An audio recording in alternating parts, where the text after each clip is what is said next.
I thought about the things that we talked about when we went out to tea and what things I picked up from that conversation that I wanted to talk about today. What are these things? First of all, I want to talk a little bit about my disability. For anyone who doesn't know, it's Williams syndrome, and it's a very rare genetic disorder that causes a small deletion on the seventh chromosome.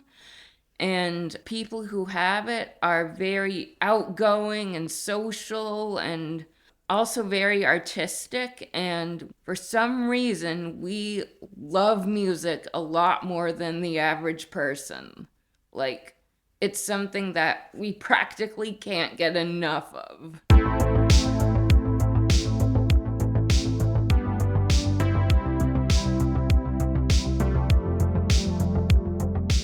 How do we know where to stand in life? Sometimes we wobble, sometimes we push too far, sometimes we shrink back. Is it about finding our role in community or about carving out space in a world full of expectations?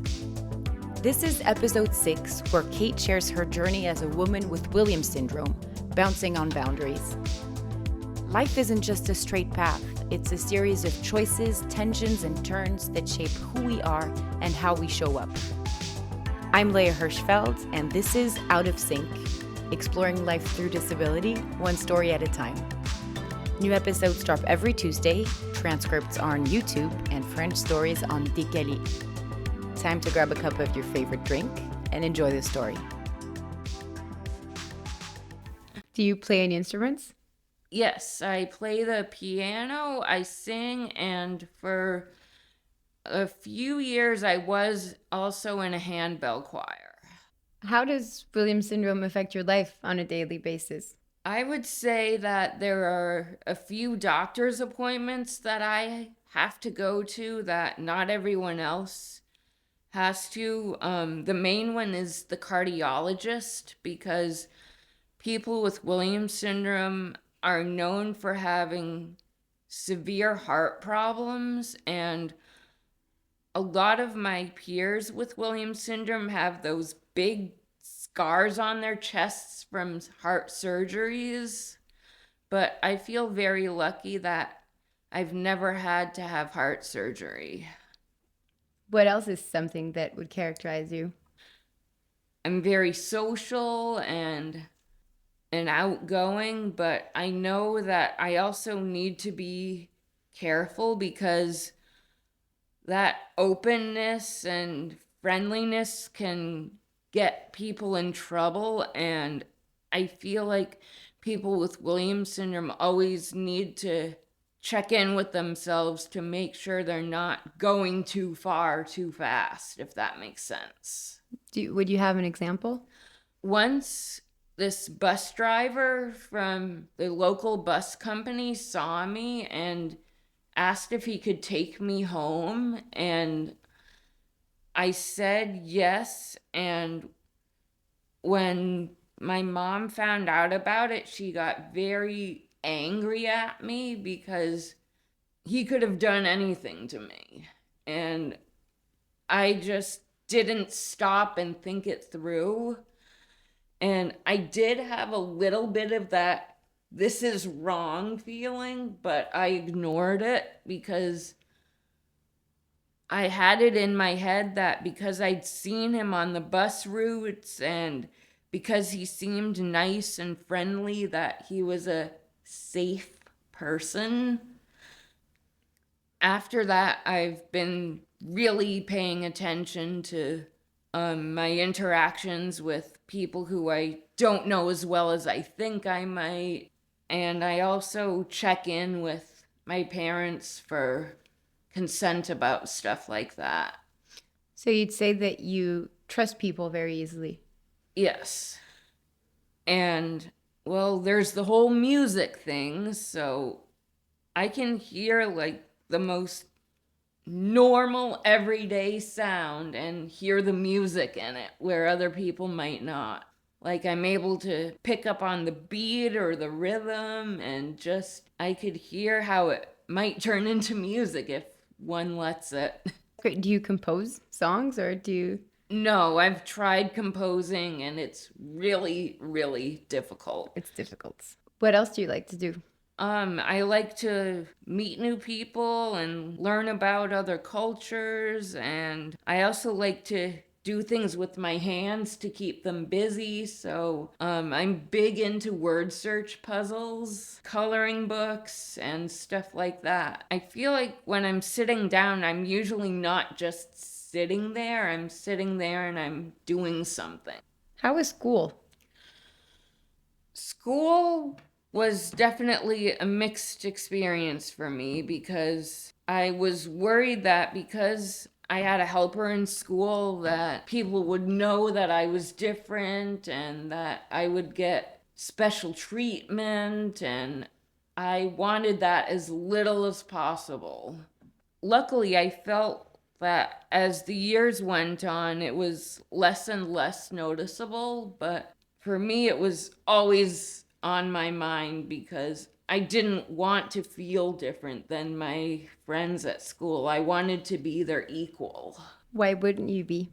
I feel like I grew up in the time when people were just beginning to realize that people with disabilities could really do things. Do you remember specific moments at school? After high school, they really wanted me to stay back and do the after high school program for people with disabilities, and my parents and I were furious. We just said, no, I am ready to graduate. I want to graduate with my class. I don't need all this extra education. I'd experienced the special ed program at my high school, and the people in it had much bigger and stronger disabilities than I did. So it might have been helpful for them, but to me, it was child's play. So you were in a class with people who didn't have disabilities? Yes. What was the difference? What was taught in the class for kids who have disabilities? It wasn't classes, it was like basic activities. Like what? Cooking, like macaroni and cheese, and just very simple things. Like life skills Yeah, that you had already. right, exactly. So why do you think that they decided? I honestly don't know. Did they give any arguments? Just that I had a disability. So that's where you belonged, basically. Yeah, That's a very limited way of thinking. yeah. How did you defend yourself? I defended myself by doing really well in school and trying to prove myself. And you didn't feel like you had any trouble following classes. You had a Right. helper Throughout high school. throughout high school. How did your helper help you? They would help me take notes, and if something wasn't clear to me, then they would explain it in a way that made sense, made sure that I actually did my homework. Did you have the same person for years?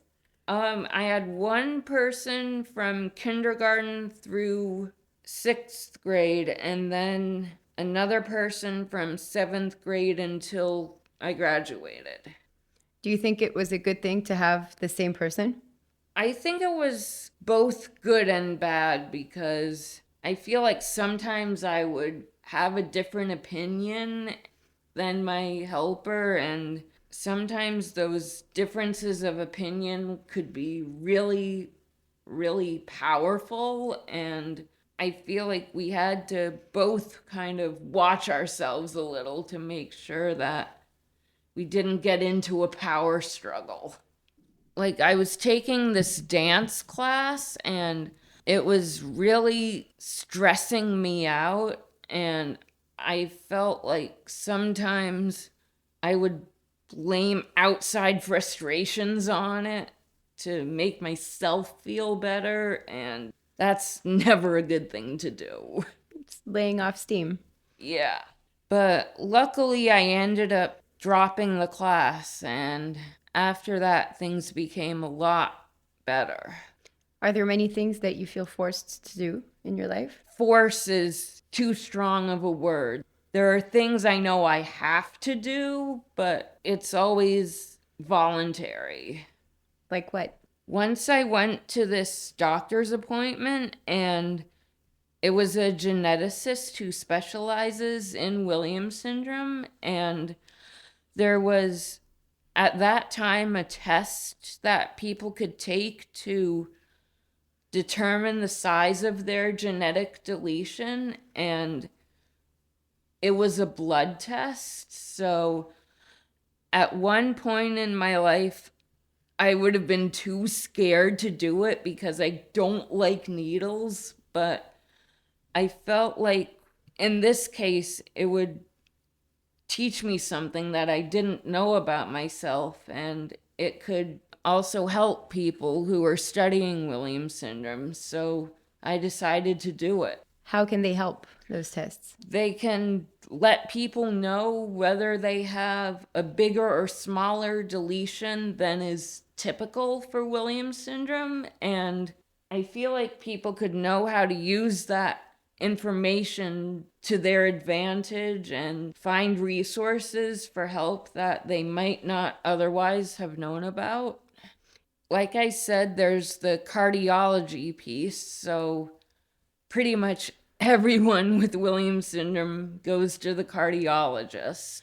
I know that some people have had different therapies, like musical therapy, or... Have you worked with an occupational therapist?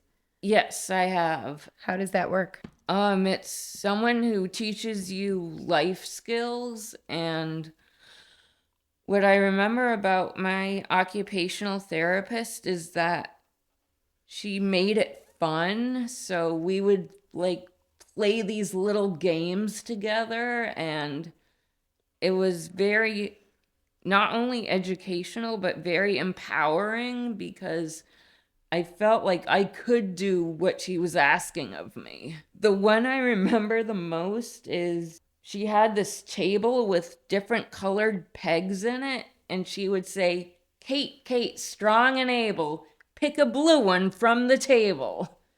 And was it to help you recognize colors? It was more to do with hand-eye coordination. Okay. Because that's an area where people with Williams syndrome can have some trouble. And the other thing that is also hard is spatial awareness. Like, we might put something down and not realize that it's in other people's way, and sometimes we don't really process that kind of stuff. So it's kind of social barriers sometimes. Yeah. So what did you end up doing after high school? After high school, I went to a post-secondary program, 2 years in New York and 2 years at UVM. And that was a really challenging time for me because I learned some very hard lessons about people's attitude about disability and how some people just refuse to see that people with disabilities are still human. And I know that when we went out to tea, I talked about that lady at work who was just really mean to me. And the things I noticed that were different was it was just me that she treated that way. And she would get mad at me over stuff that I thought I was doing to the best of my ability, but it was really hard, and it was at work, and for a long time, I was scared that if I said anything, I would get fired, and I didn't want to get fired because the rest of the job was very meaningful to me. So I made the mistake of keeping it inside, and unfortunately, it got to the point where I knew I had to either say something or quit. And I was so angry at myself for keeping it in for that long and not recognizing the situation for what it was. Or maybe recognizing it, but not acknowledging it. So I finally said something, and I'm really proud of myself for doing that. And it was hard because it takes a lot of things for me to get really, really angry and to just lose my temper like I did that day. So you feel like she kind of made the worst come out of you. Yeah, she would just yell at me in front of everybody. And I was like, I have no idea why you're treating me this way or why you're yelling at me, and I don't know what to do about it. And it was at a nursing home, and I felt like the people at the nursing home didn't know what was going on, or I feel like if they did, then it would have changed because they would have said something. But the post-secondary programs that I was going to at the time had contracts with all the businesses that they sent their students to. And I didn't realize this until after I left, but it turns out that after this experience, the school ended up terminating the contract with that business. I remember before I started that job, people were warning me about it. And I just never realized that it could happen like that. My concern wasn't that it wouldn't happen to me. I just thought I would know what to do about it if it did. Wait, were you ever taught what to do? No, and I wish I had, because I feel like that's a lesson that people should learn in high school, like how to defend yourself. How would you teach someone to defend themselves? I would say if something feels wrong, speak up because it's only going to get worse if you don't. And I actually ended up doing that again at another job. And that time I was able to speak up right away and stop it before it even started. How did that make you feel? Really empowered and really confident because the last thing I wanted was to have it go down again. Do you feel that people allow themselves to behave in certain ways because you have a disability? I feel like it's more they allow themselves to behave in certain ways because they don't understand certain things. Like maybe it's the way they were brought up. I feel like it's one thing to let disability influence people's behavior because they don't know about it. And it's another thing to purposefully act a certain way towards someone who has a disability. What kind of work do you do? I volunteer at a refugee center and I have a paying job at St. Michael's College, and I work in the dining hall as a cashier and wiping the tables. Do you enjoy it? I enjoy it, but sometimes it feels boring because I'm doing the same thing again and again. How would you like to be challenged? I'd like to be challenged by doing more. I would want to help at one of the food stations, maybe, because that program has a buddy system, and it would be really fun to work at a food station with someone and to learn more about those kinds of skills. Could you ask for it? I've done it before, and I want to ask for it again, but I don't know if I have the confidence. You do. You should. Oh. Now that you've learned how to speak up for yourself, how do you think we can make people more aware? I think there are a lot of really cool educational resources out there. Like, I saw this really cool film called Crip Camp, and what I love about it is that its secondary storyline is the Americans with Disabilities Act. And I feel like that's a really important law for people to know about and educate themselves about. And another great resource that has been a big part of my life for a long time is Special Olympics, a great sports program for people with intellectual disabilities. It was founded in the 1970s by the late Eunice Kennedy Shriver, and since she passed away, her son Timothy Shriver has taken over. One of the Shriver children was disabled, and back then they had a very different attitude about disabilities. They handled it in a way that was acceptable at the time, but now would be considered cruel and unusual. Do you know what a lobotomy is? It's when people try to do something to the brain to make it work differently. With electric shocks. Yeah, I wouldn't want that for anyone. I think she passed away shortly after it happened. But I give the late Eunice Kennedy Shriver a lot of credit for starting that program, because she was the one who really saw the potential in people with disabilities, and to get a sports program started for them so they could explore what they could really do. You're a swimmer, right? Yes, I do Special Olympics swimming, skiing, and bocce. What kind of disabilities do people have in the Special Olympics? I've met people with Down syndrome, various forms of autism, and there's even another person with Williams syndrome who I'm very, very close friends with. There are also people without disabilities called Unified Partners. They mostly work in the team sports like basketball, bowling, soccer. That's really cool because sometimes you can work with someone who doesn't have a disability but is interested in that movement and wants to make a difference. Do your friends usually have disabilities or not necessarily?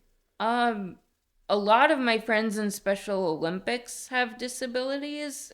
And at Xeno, of course, which I'll talk about in a minute.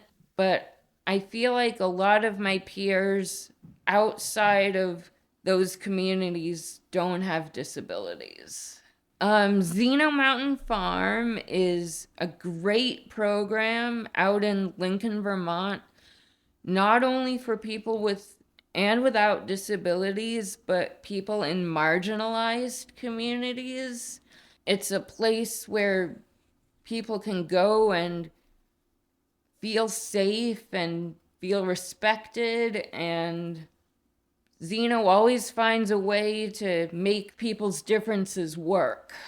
Every July, there's a special camp, and at the end of it, the people at Xeno put on a real play. It's not like we're just standing there as ourselves and reciting lines. It's a whole production. How do you take place in it? I'm one of the actresses. What do you like about this stage?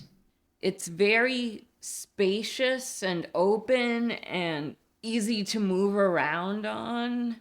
But one time it was really hard for me because there was this one really complicated scene that a lot of people were in, and we had been just picking it apart, and eventually I just got to the point where I couldn't do it anymore, and I had to take a break. What do you do when you need a break? I just go into the big house, get myself a drink, sit down, and process what's going on. Does exercise or like swimming does it feel soothing sometimes? Yes, especially when I don't expect it to. Sometimes exercise is the last thing I want to do to make myself feel better, but it always works. Because you're a real athlete. I mean, can you tell me a little bit about your swimming competitions? You've been to the top. Yeah, I was invited to the World Games in Abu Dhabi in 2019. I felt special because I was the only Vermonter selected to go for the entire competition. Bravo.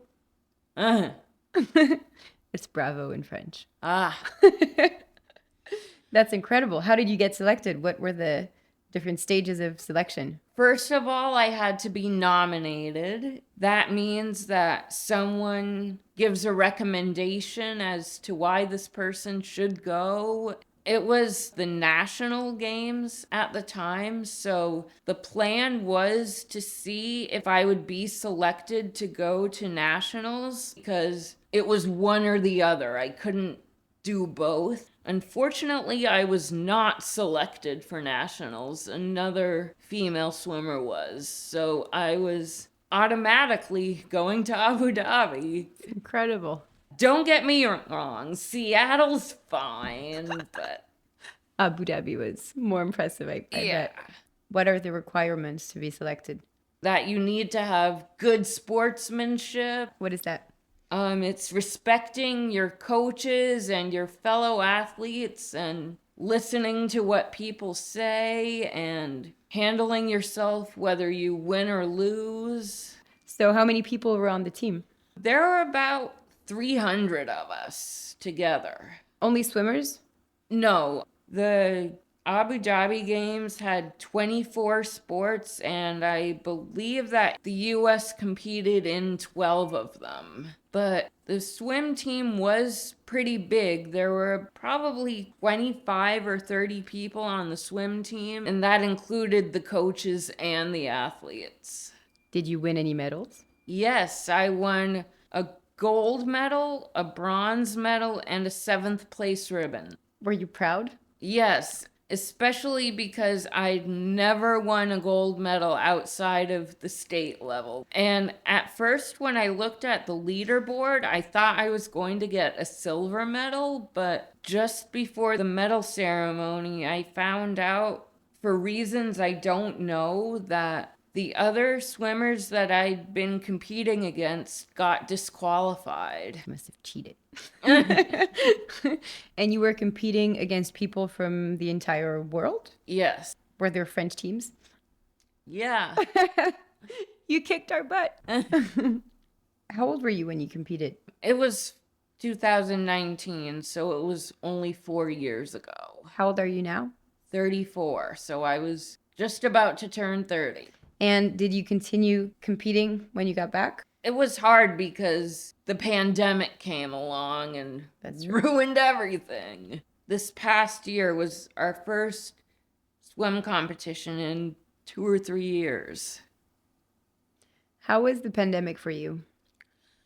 It was challenging because at first I felt like it was just out there and it was something that I'd heard about but never thought it could happen to me. And then it came to the US and to Vermont and it got real. How did you deal with isolation and social distancing? That was really hard for me because I'm a very social person. And it also took me a while to get used to wearing masks all the time. Was it uncomfortable or did you forget? At first it was a little uncomfortable, but once I got used to it, then it became comfortable.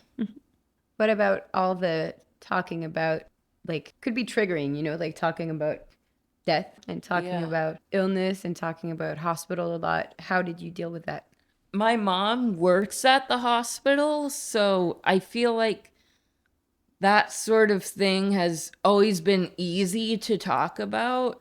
So I think if that wasn't the case, then that would have been a lot different. But so you felt comfortable asking questions and really getting explanations about what was going on? Yeah. So you do really have this reflex of speaking up and asking questions. Is that something that you've always done? No, it took me until that incident with the woman to realize just how important that was. There was one time in high school where I feel like it would have been really helpful to me.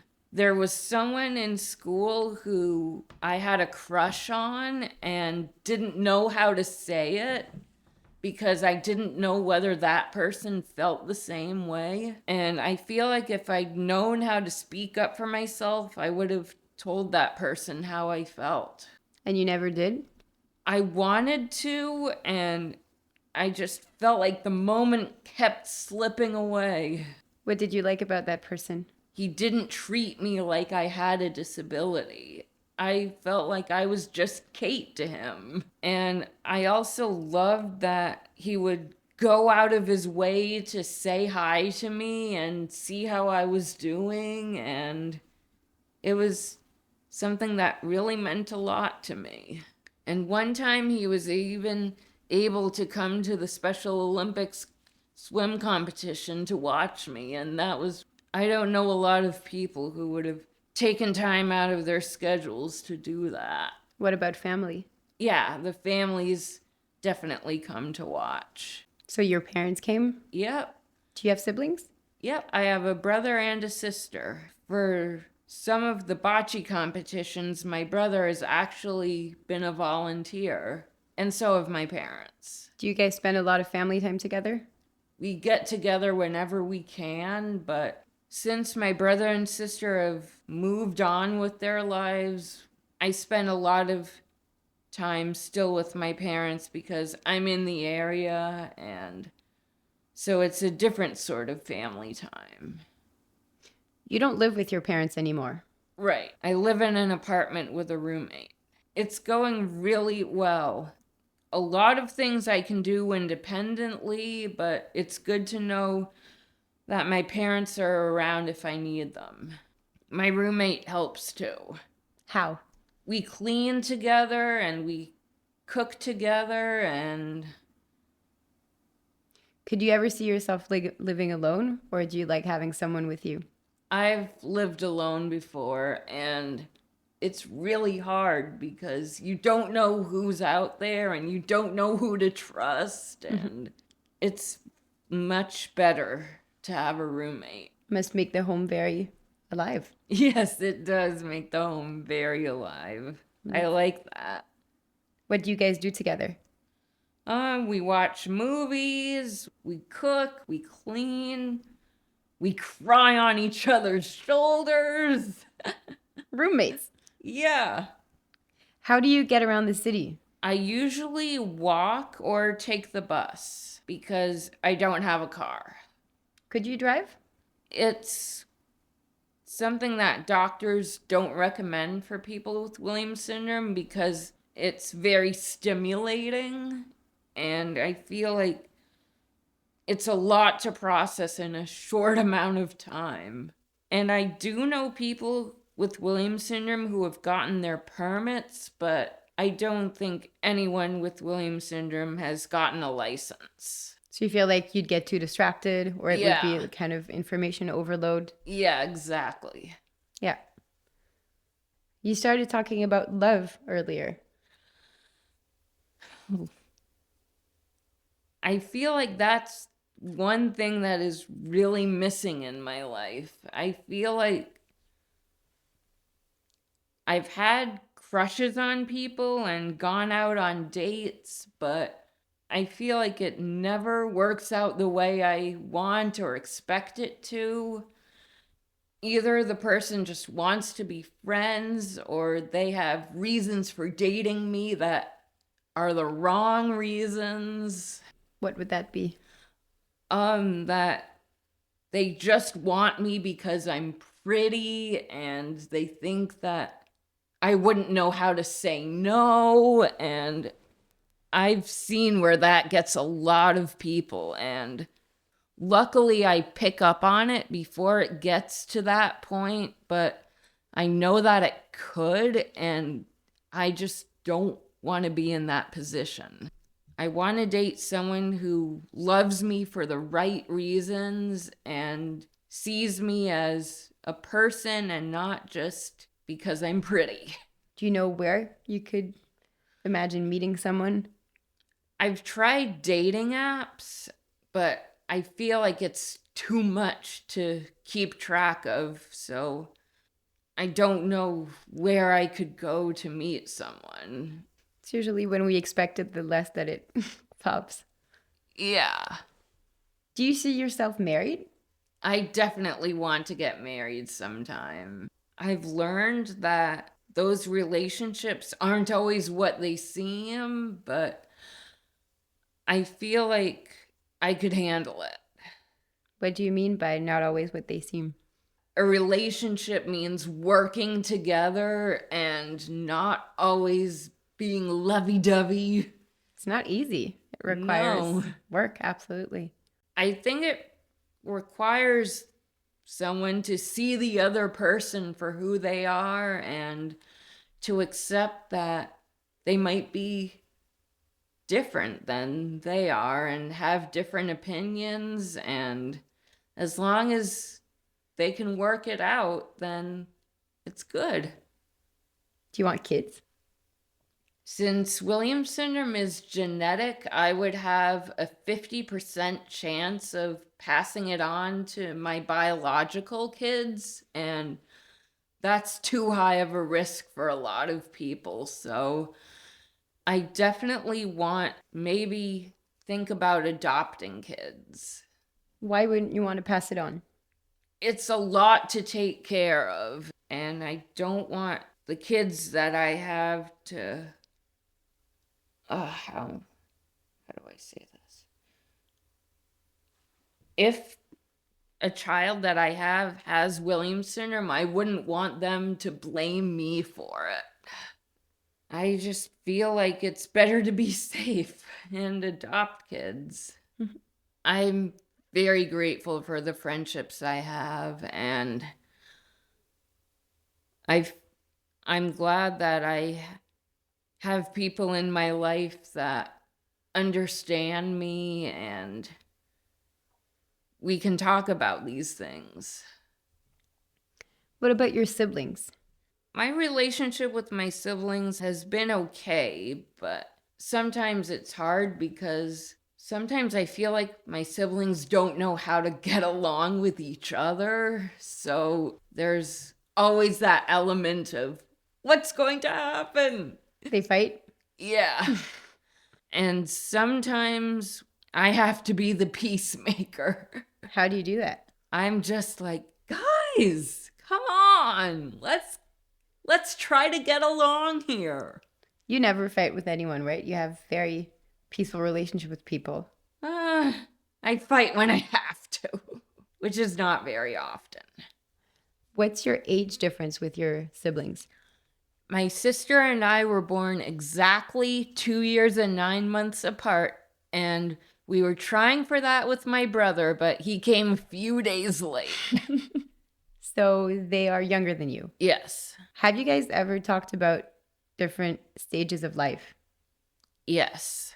I feel like because I have a sister, it was a lot easier to go through our bodies changing at pretty much the same time. And I felt like there were books I'd read, so I knew what my brother would expect to go through. And so I felt like I had a good education on both ends of it. So there's the body. What about school and work and freedom? Oh, that was a little harder. Do you want to tell me about it? I feel like I don't know what to say. Sometimes we go through the same stages of life, but it's so different. Like it's a different story. When I think about it with my brother has a neurological condition, but we don't know what it is, but he's had learning difficulties. And I know that we didn't go through the same stages of life at the same time at all. You know, like he's my older brother and he still lives with my parents, whereas I moved out when I was 17. He needs help to do many things in life that I learned how to do much earlier on. And I always find it interesting to talk about how it makes us feel within one family, like how siblings who are so close, you're like, we have the same parents, we've grown up in the same house, like we have so many things in common, yet our lives are so different. And yeah, I always like to know how people feel, because I know that sometimes I felt jealous because he had a lot of my parents' time. And I know that sometimes I've also felt guilty because I could do things that he couldn't. Is that something you can relate to? Or Yes, absolutely. I've always felt a little envious of my brother and sister because they know how to drive and do that stuff that I just don't know how to do. And it's also different because since they're not disabled, they have a different experience of people with disabilities than I do. What do you mean? They understand disability, but they haven't really immersed themselves in that world, I guess is the best way to put it. So it's not that they don't know about it, it's just to them it's a pretty small thing. How do you think they would navigate a place like Zeno? If they knew enough about it, they would have a good time there. Have you ever invited them to come? My brother actually surprised me by coming on my birthday. Wow. Yeah, that was a really, really great surprise. So what did you show him about the place? I showed him all the cabins and the theater barn and just what life was like at Zeno. What's life like at Zeno? It's ideal because there's no drama. I feel like people know how to handle a lot of different disabilities, and I feel like everyone can just be themselves there and have a good time. Just look at the water slide. Yep, that is one big water slide. Yeah. So can you, because our listeners don't know what this water slide is like, could you describe? Zeno Mountain Farm has a pond, the Moose Hole, for swimming, and there's this giant water slide that you can go down to get in the pond, and it's big. And it goes through the woods. Yeah. Yeah, it is pretty epic. Pretty epic. When I invited you on this podcast, did you have any subjects that you really wanted to bring up? Definitely Zeno and Williams syndrome. Would you have a final word? I would say that life is beautiful. Thank you, Kate. You're welcome, I Léa. talking to you. It was great. Thanks. You're welcome. You've been listening to Out of Sync, exploring life through disability, one story at a time. New episodes drop every Tuesday. Transcripts are available on YouTube, and French language stories on Décalé, Decales. I'm Léa Hirschfeld. Thanks for listening.